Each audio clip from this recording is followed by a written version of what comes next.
so we've just touched upon the general landscape of sensation and consciousness. Now, let's dive deeper into a particularly fascinating aspect: how our internal states, especially those we call emotions, become the very fabric of our subjective experience. We're going to explore how these feelings aren't just side effects, but potentially fundamental to what it means to be conscious. So, the author kicks off with this intriguing idea about the ancient Greek word psyche. It wasn't just about the mind in the modern sense, it encompassed breath and blood too. Think about that for a second, linking the physical flow of life directly to the concept of mind. The argument here is that our internal states, the constant ebb and flow controlled by the brain and signaled within it, aren't just background noise. They are the stage, the backdrop against which all mental activity happens. And crucially, they form the bedrock, the foundation, for that slippery, hard to pin down thing we call the self. It's like saying your unique internal weather system is what makes you, you, before any higher level thinking even starts. Now, these internal states aren't random fluctuations. They exist on a spectrum, from the unpleasant end pain to the pleasant pleasure. What triggers them? Anything. An external event like seeing a snake, or an internal one like a hormone surge. The key insight here is that these states, these emotions, act as unwitting signifiers. Without us consciously knowing it, they're constantly broadcasting whether something is good or bad for us, based on our biological wiring. Imagine them as tiny nonverbal flags flapping inside us, signaling danger or reward. The author suggests that in the earliest forms of life, these mechanisms were purely functional, regulatory tools. The organism just did what they did, produced advantageous actions, without any awareness of the internal processes driving them. It was survival by instinct, not by introspection. This leads us to a fascinating distinction: being versus knowing. Early organisms had bodies, brains, and some representation of their own existence. Life was happening, but there was no conscious entity there to know that life was happening. There was no owner of the life process to be aware of its own existence. Then consciousness emerges. How? Not through complex language, but through a simpler power: the ability to tell a story, but a story told without words. The primordial narrative is something like, "Hey, there's life going on in me. And look, my internal state just changed because I encountered this thing over here, or maybe I thought about something, or my body just adjusted." This internal narration, this feeling of a feeling, is where the apparent self begins to flicker into existence. It's the dawn of subjective awareness. Let's unpack that storytelling idea. It's not about conscious reflection. It's more like an automatic causal chain detected internally. The brain figures out object X caused state Y in my body. This isn't a deliberate thought process. It's a spontaneous recognition using the body's own signals as the language. Think of it as the brain developing an internal GPS for cause and effect, specifically linking the outside world to the inside state. The first time this happens, it's like a light bulb moment, even if unrequested. From then on, every time this pattern repeats, knowledge emerges automatically. You don't have to ask, "How do I feel?" The answer just is. That's the genesis of knowing, the transition from mere biological function to subjective awareness. So why did this seemingly complex addition of consciousness prevail in evolution? The author posits a strong link. Knowing our feelings, understanding the signals our emotions send, became absolutely indispensable for navigating life successfully. It's like having feedback controls on a complex machine. Because this art of life, guided by emotional awareness, has been so successful across the vast history of nature, consciousness likely evolved alongside it. The author cheekily suggests we could say consciousness was invented so that we could know life. Now, scientifically, that's a bit of a liberty, mixing agency and purpose. But it captures the essence. Consciousness arose because it provided a crucial layer of understanding, specifically about our own internal states and their relevance to survival and well-being. Okay, let's shift gears slightly. While emotions are universal, humans seem to have taken them to another level. Yes, we share fear of snakes with other animals, but human emotion gets tangled up with our unique capacity for complex ideas, values, principles, judgments. Think about it. Our horror at witnessing suffering, our satisfaction when justice prevails, our delight in art, music, or even the elegant structure of an equation, these aren't just basic reactions. They connect deeply to our conceptual world. And it's through feelings, those private, inward-directed experiences, that these public emotions start to impact our minds.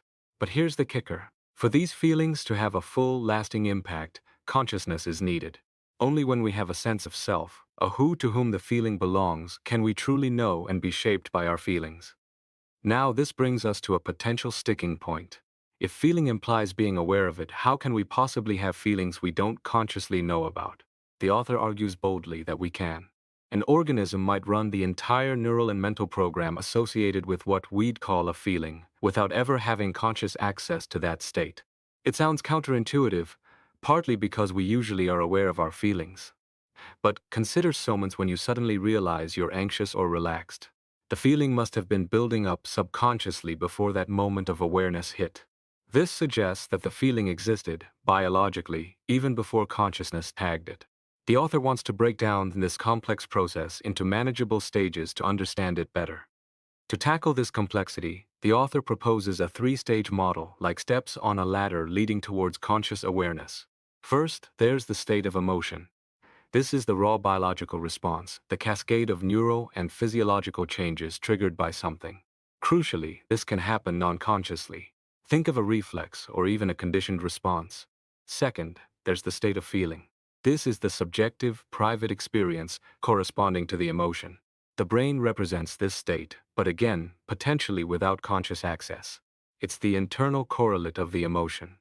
Finally, the third stage is the state of feeling made conscious. This is when the individual actually knows they are feeling something. This requires core consciousness to apply awareness to that internal state.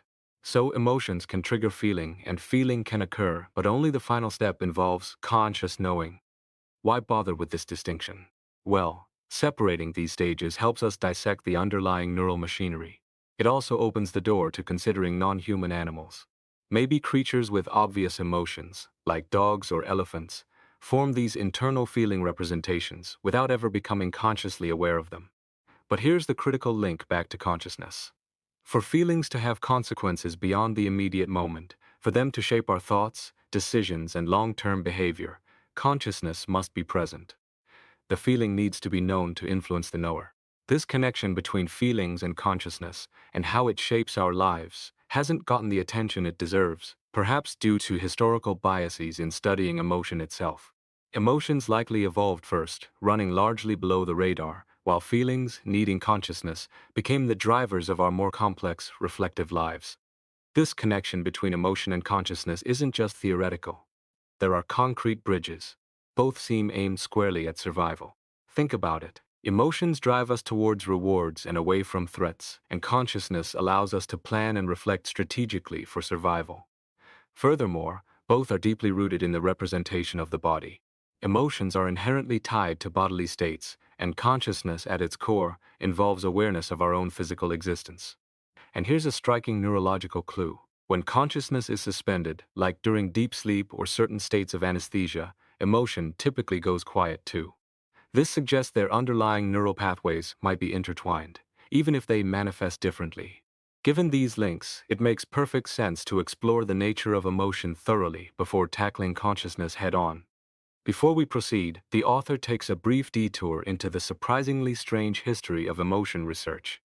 You'd think, given its centrality to human experience, that philosophy and science would have been all over it.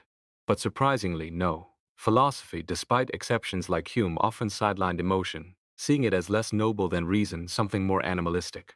Science did better initially. Darwin studied expressions, James proposed his influential theory, Freud highlighted its psychological power, but then, throughout much of the 20th century, neuroscience and cognitive science largely ignored it. Key figures like Darwin, James, and Freud were either forgotten or dismissed. Even Hughlings Jackson, who bravely suggested a neuroanatomical basis for emotion, placing it in the right hemisphere, didn't get the traction he deserved. It was like the scientific community collectively decided emotion wasn't cool enough for the lab. Why this neglect? Several reasons are cited. Emotion was deemed too subjective, too vague to study rigorously. It was seen as fundamentally opposed to reason, the supposed hallmark of human intellect. This was a twisted version of the Romantic view. Romantics put emotion in the body, reason in the brain. 20th century science kept emotion in the brain but relegated it to primitive, lower-level circuits, implicitly suggesting it wasn't truly rational, and perhaps even studying it wasn't rational. It's a fascinating historical blind spot, where a core aspect of human experience was sidelined. partly due to philosophical biases, and partly due to a lack of conceptual tools to integrate it properly into the emerging sciences of mind and brain. The author draws some interesting parallels between this neglect of emotion and other trends in 20th century science. One major theme was the lack of an evolutionary perspective. Brain and mind functions were often discussed as if they appeared fully formed recently, ignoring the deep history of adaptation and refinement. Another parallel is the disregard for homeostasis, the body's constant effort to maintain stable internal conditions.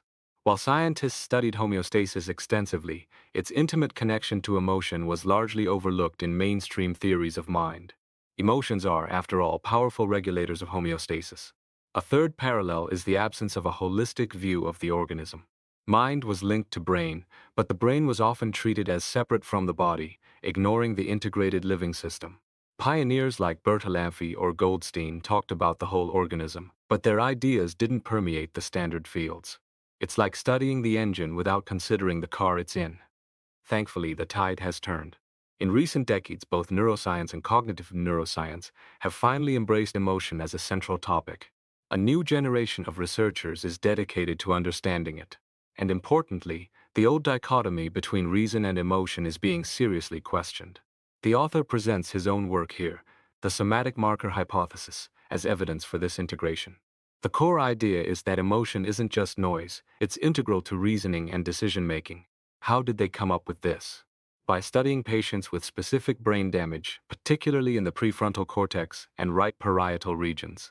These individuals lost certain emotions, and remarkably, they also lost the ability to make sound decisions, especially in situations involving risk or conflict. Their logical reasoning remained intact, but their choices became irrational, often disadvantageous. It was as if the emotional signals guiding them were silenced.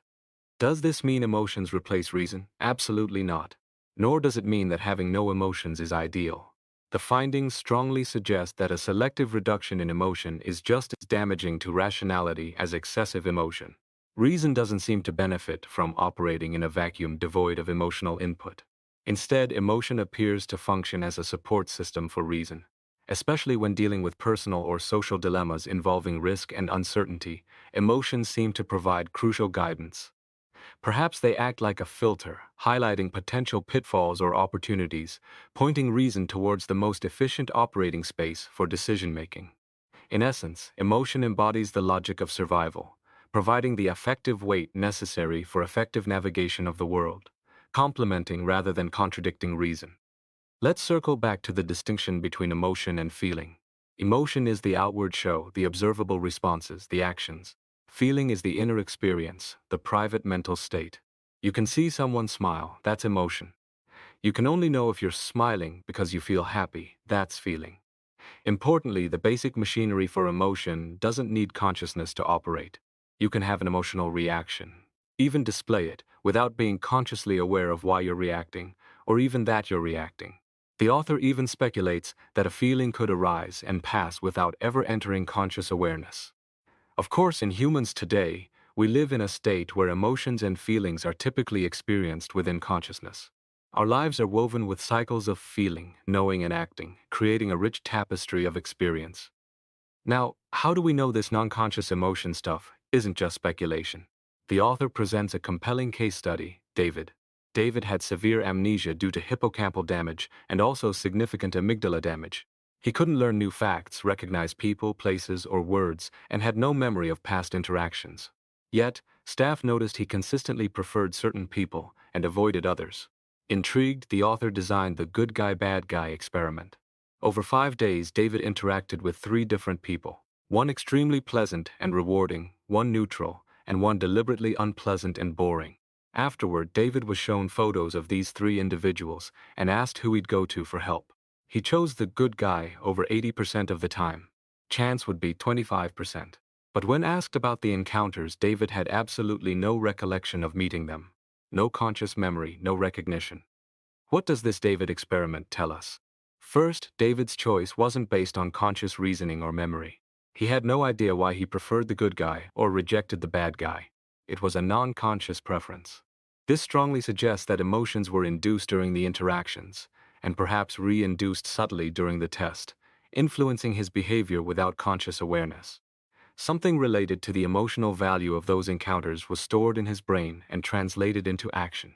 Second, this highlights that core consciousness, the basic awareness of the present moment, was still intact in David. Third, it shows that despite massive damage to key emotion-related brain regions like the amygdala and VMPFC, these areas aren't absolutely indispensable for either emotion or consciousness in this specific context. The brain is remarkably resilient. During the experiment, there was a telling moment. As David approached the room where the bad guy was waiting, he flinched slightly. He saw her, recognized her role, and had a brief negative emotional response and feeling, but because he couldn't consciously link her appearance to the reason for his discomfort, the feeling felt unmotivated, disconnected. If this had continued for weeks, David would likely have developed strong behavioral preferences, approaching the good guy and avoiding the bad guy, driven by these non-conscious emotional associations, even without consciously choosing to do so.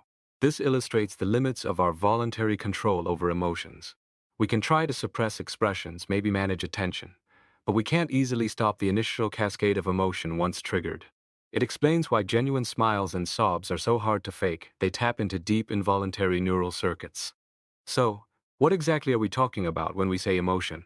Beyond the basic 6 primary ones like happiness, sadness, fear, anger, surprise, disgust, we also include secondary emotions like guilt or pride and background emotions like general well-being or tension. Even drives, motivations, and states like pain and pleasure fall under this umbrella. Despite the variety, they share a common biological core. First, they're complex patterns of chemical and neural responses with a regulatory function, ultimately beneficial for the organism. Second, they're biologically determined, relying on innate brain structures shaped by evolution. Third, they involve specific brain regions, mainly subcortical ones like the brainstem, hypothalamus, and basal forebrain, which are also involved in representing body states. Fourth, they can be triggered automatically. And fifth, they use the body as their stage, affecting everything from heart rate to facial expressions, and simultaneously altering brain function itself. Let's zoom in on background emotions.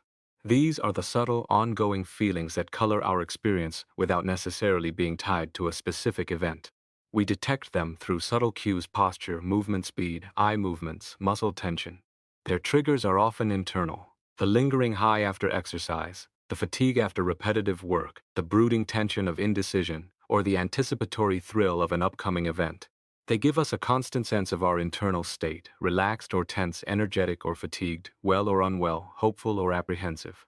Unlike primary emotions, their focus is more internal, reflecting the core processes of life regulation.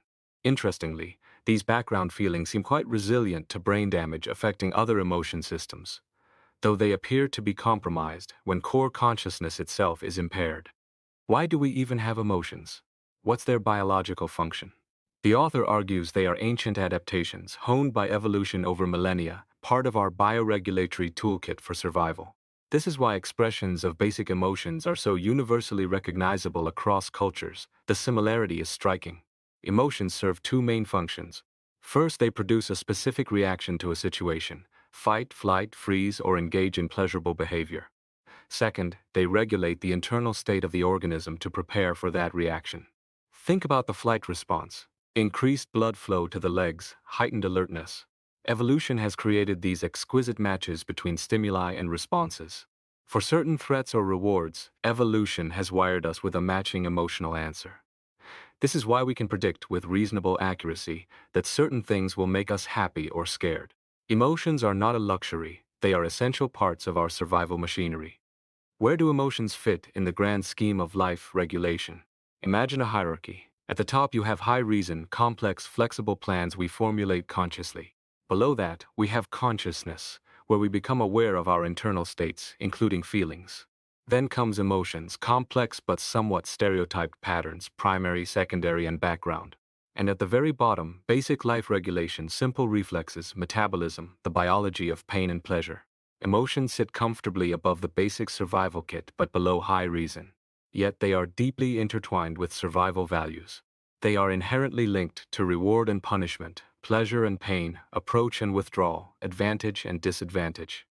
They are inseparable from the fundamental concepts of good and evil, in the biological sense of promoting or threatening survival. How do emotions get triggered? Two main ways: processing external stimuli through our senses, or conjuring up internal representations from memory. Think about seeing a snake or remembering a frightening encounter. Certain types of events reliably trigger specific emotions, like fear of spiders or joy at a reunion. While there's variation, there's a strong consistency. However, development and culture play a huge role in shaping what triggers us, how we express emotions, and what we do after feeling them. Crucially, the stimuli that trigger emotions aren't hardwired into the brain's machinery. They come from the outside world. We learn to associate neutral things with emotional significance through experience. This learning process, particularly conditioning, massively expands the range of things that can trigger emotions. A house similar to your childhood home might make you feel good, even if nothing bad has happened there yet.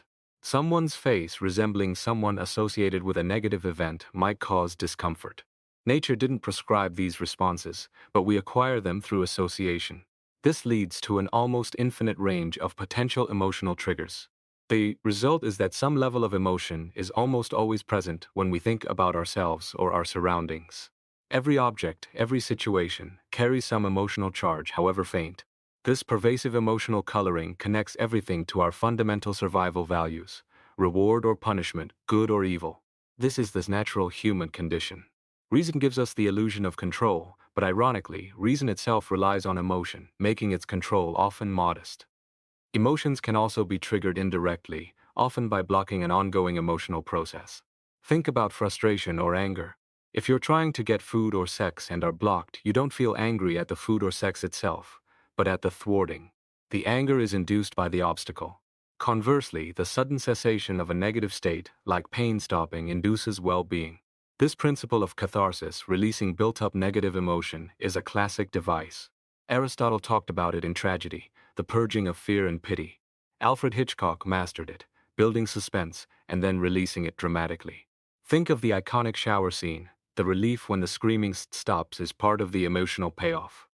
It seems we're stuck in this emotional cycle. We get the feeling coming and going, and escaping this setup is pretty difficult. How does all this happen mechanically?